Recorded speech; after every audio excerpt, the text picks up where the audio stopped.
Factorize the following. So first of all, let's recall what is factorization. It is nothing but we need to write this particular expression as product of things. Okay. Okay. Now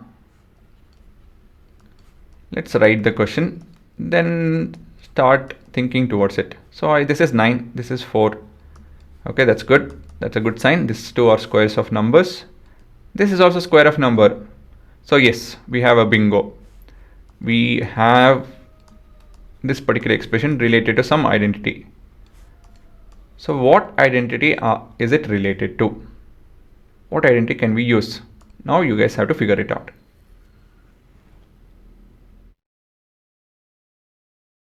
Yes, very clearly it is not this 3, obviously not this 3, because there are no 3 terms. The only formula that it can be related to is because it's a square of numbers, is it not? So the only formula that is it's related to is this, right?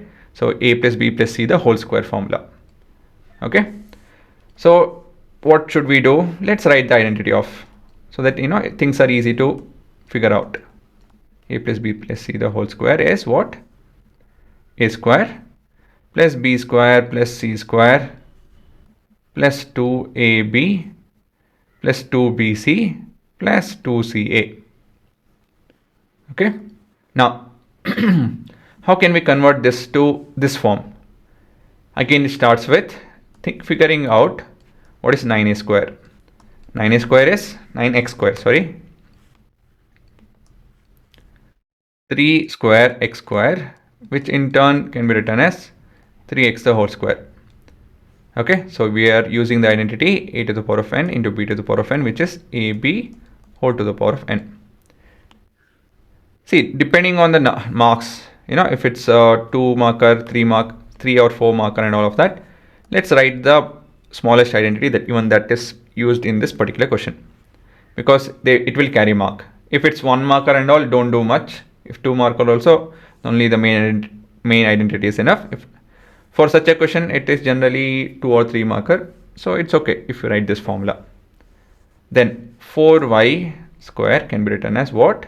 Yes, it can be written as 2 square into y square, which in turn is equal to 2y the whole square.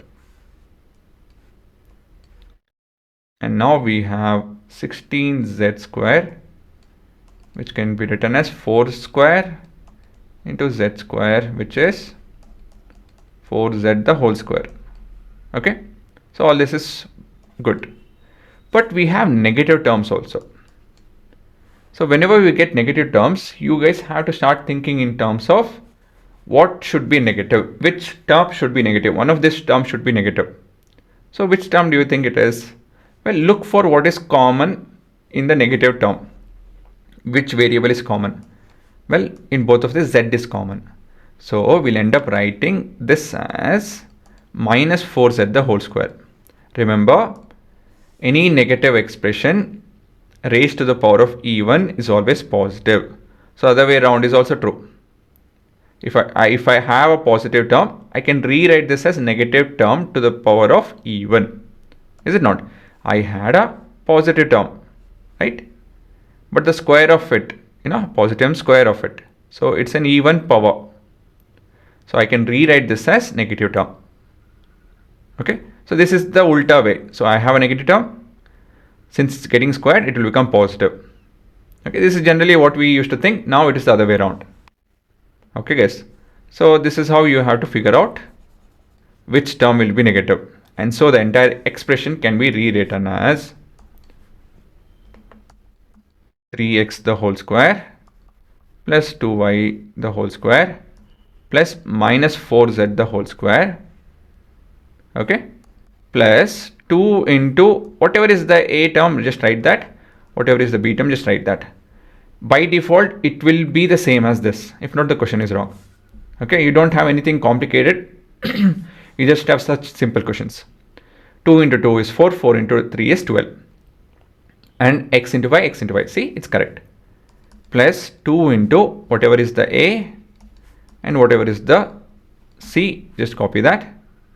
I wrote 2 bc na, let me not confuse you guys. 2bc plus 2 into c into a. Just copy this, that's all, nothing else. Right? Don't think too much. By default, the answer will be right. See, plus into minus is minus. 2 into 2 into 4 is 16. Correct. By default, everything will be okay. And end of it, you just write, we have a cube, sorry, not a cube, a plus b plus of minus c the whole square. Okay. And thus we have factorized the given question.